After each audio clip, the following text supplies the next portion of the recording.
ഒരാൾ എത്ര മണിക്കൂറാണ് ഉറങ്ങേണ്ടത് എന്ന് സ്വാഭാവികമായി എല്ലാവരുടെയും സംശയമാണല്ലോ.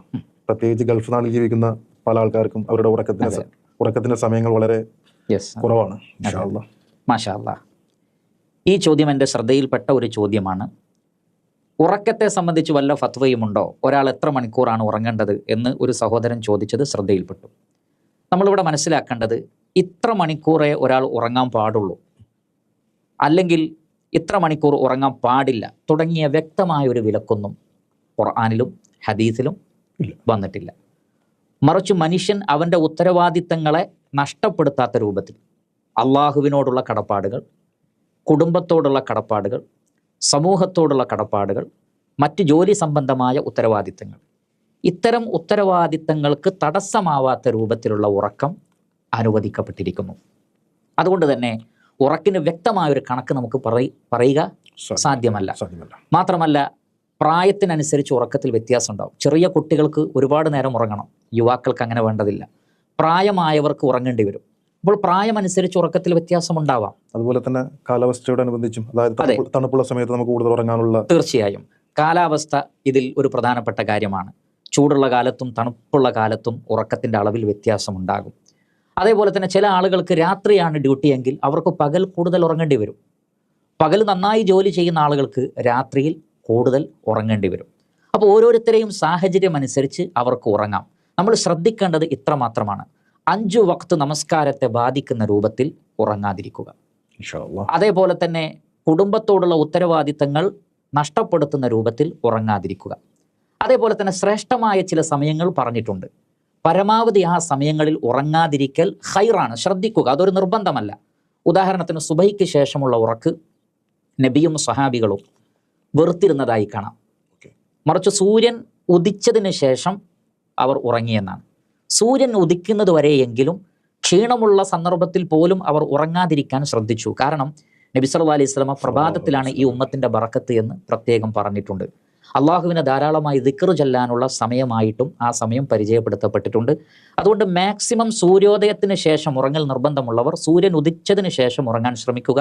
എന്നാൽ പലപ്പോഴും രാത്രിയൊക്കെ വലിയ ജോലി ചെയ്ത ആളുകൾക്ക് സുബഹി നമസ്കാരം കഴിഞ്ഞ ഉടനെ തന്നെ ഉറങ്ങണമെന്നുണ്ടെങ്കിൽ അവർക്ക് ഉറങ്ങാം, അതിൽ തടസ്സമില്ല. ഇതേപോലെ തന്നെയാണ് അസറിന് ശേഷമുള്ള ഉറക്കവും. അത് നല്ലതല്ല, ഖൈറല്ല, നിർബന്ധിതാവസ്ഥയിലാവാം. ബുദ്ധിക്കും അത്തരം ഉറക്കുകൾ ബാധിക്കും എന്ന് ചില പഠനങ്ങൾ തെളിയിച്ചിട്ടുണ്ട്. അതേപോലെ തന്നെ നബി സല്ലല്ലാഹു അലൈഹി വസല്ലമ ഇശാ നമസ്കരിക്കാതെ മഗ്‌രിബിന് ശേഷം ഉറങ്ങുന്നതിനെ വെറുത്തിട്ടുണ്ട്. പ്രവാചകൻ പറഞ്ഞിട്ടുണ്ട്, നിങ്ങൾ ഇശാ നമസ്കാരത്തിന് ശേഷമേ ഉറങ്ങാൻ പാടുള്ളൂ, കാരണം ആ നമസ്കാരം അത് നഷ്ടപ്പെടാൻ കാരണമായിത്തീരും. അപ്പോൾ ഇത്തരം സന്ദർഭങ്ങൾ ശ്രദ്ധിക്കുക. പകൽ സമയത്തുള്ള ഉറക്ക് നമുക്കറിയാം, പരിശുദ്ധ ഖുർആനിൽ അല്ലാഹു സുബ്ഹാനഹു വ തആല പറഞ്ഞത് വമിൻ ആയാതിഹി മനാമുക്കും ബില്ലൈലി വന്നഹാർ. രാത്രിയും പകലുമുള്ള നിങ്ങളുടെ ഉറക്കം അള്ളാഹുവിൻ്റെ ദൃഷ്ടാന്തത്തിൽപ്പെട്ടതാണ്. അപ്പോൾ രാത്രി ഉറങ്ങാം, പകലും ഉറങ്ങാം. രാത്രി ഉറങ്ങാനുള്ളതും പകലിന് അധ്വാനിക്കാനുള്ളതും എന്ന് ഖുർആനിൽ ധാരാളം സ്ഥലങ്ങളിൽ പറഞ്ഞിട്ടുണ്ട്. തെളിവ് പറയേണ്ട ആവശ്യമില്ലാത്ത വിധം പൊതുവെ അങ്ങനെയാണ്. എന്നാൽ പകൽ ഉറങ്ങേണ്ടവർക്ക് ഉറങ്ങാം. അതിന് പ്രവാചകൻ പറഞ്ഞത് ഖൈലൂല എന്നാണ്. ഖൈലൂല എന്നാൽ ഉച്ച സമയത്തുള്ള ഉറക്കമാണ്. അതൊന്നുകിൽ ളുഹാ നമസ്കാരത്തിന് ശേഷം ളുഹർ വരെയുള്ള സമയം ഉപയോഗപ്പെടുത്താം, അല്ലെങ്കിൽ ളുഹർ കഴിഞ്ഞ് അസർ വരെയുള്ള സമയം. ഉച്ച ഉറക്ക് നല്ലതാണെന്നും പിശാചുക്കൾ ഉച്ച ഉറക്കം ഉറങ്ങാറില്ല എന്നും അതുകൊണ്ട് നിങ്ങൾ ഉറങ്ങണമെന്നും പറയുന്ന ഹദീസ് കാണാൻ കഴിയും. അപ്പോൾ പകൽ ഒരല്പസമയം ഉറങ്ങുന്നത് ഖൈറാണ്. അത് നമ്മുടെ ബുദ്ധിക്കും ഉന്മേഷത്തിനുമൊക്കെ അത് നമ്മെ സഹായിക്കും. പിന്നെ രാത്രിയിൽ ഇശാ കഴിഞ്ഞ ഉടനെ ഉറങ്ങലും പിന്നീട് എഴുന്നേറ്റ് നമസ്കരിക്കലും സഹാബികളും അതേപോലെ തന്നെ പ്രവാചകനും ചെയ്തിരുന്നതായി നമുക്ക് കാണാൻ സാധിക്കും. രാത്രിയെ തന്നെ വ്യത്യസ്ത ഘട്ടങ്ങളാക്കി ഉറങ്ങുന്നതിലും ഖൈറുണ്ട്. അവർ അല്പം ഉറങ്ങുകയും പിന്നെ നമസ്കരിക്കുകയും വീണ്ടും ഉറങ്ങുകയും ചെയ്തിരുന്ന രീതികളൊക്കെ പല മഹാന്മാരായ പ്രവാചകന്മാരും ചെയ്തതായി നമുക്ക് കാണാൻ സാധിക്കുന്നതാണ്. ചുരുക്കത്തിൽ ഇതാണ് ഉറക്കുമായി ബന്ധപ്പെട്ട് പറയാനുള്ളത്. ഏറ്റവും ചുരുങ്ങിയത് 8 മണിക്കൂറെങ്കിലും ഒരാൾക്ക് ഉറങ്ങാം മാക്സിമം. അത് 5 മണിക്കൂർ 6 മണിക്കൂറൊക്കെ ഖൈറാണ്.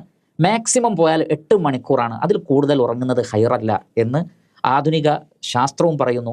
മഹാന്മാരായ ചില പണ്ഡിതന്മാരും രേഖപ്പെടുത്തിയത് കാണാൻ സാധിക്കും. ഉദാഹരണത്തിന് ഇബ്നുൽ ഖയ്യിം അൽ ജൗസിയ്യ റഹ്മത്തുള്ളാഹി അലൈഹി അദ്ദേഹം പറഞ്ഞത്, പകലിനെ അല്ലെങ്കിൽ ഒരു ദിവസത്തെ നമുക്ക് 3ആയി വിഭജിക്കാം.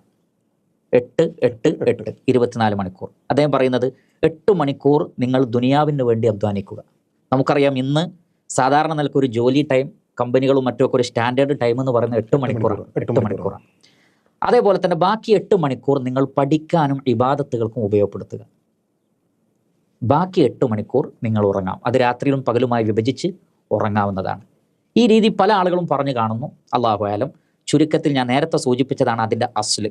അള്ളാഹുവിനോടുള്ള ബാധ്യതകളും സൃഷ്ടികളോടുള്ള ബാധ്യതകളും മുടങ്ങാത്ത രൂപത്തിലും ആരോഗ്യത്തെ ബാധിക്കാത്ത രൂപത്തിലുമുള്ള ഉറക്കം നല്ലതാണ്. കൂടുതൽ ഉറങ്ങിയാൽ അത് രോഗങ്ങൾക്ക് കാരണമായി തീരും, ബുദ്ധിശക്തി കുറയാൻ കാരണമായി തീരും, അലസതയും മടിയും ഉണ്ടാക്കുമെന്ന് പണ്ഡിതന്മാരും ആധുനിക പഠനങ്ങളും തെളിയിക്കുന്നു എന്ന കാര്യത്തിൽ സംശയമില്ല. അല്ലാഹു അഅലം. ബാറക്കല്ലാഹു ഫീക്. അല്ലാഹുമ്മ ആമീൻ വഇയ്യാക്കും.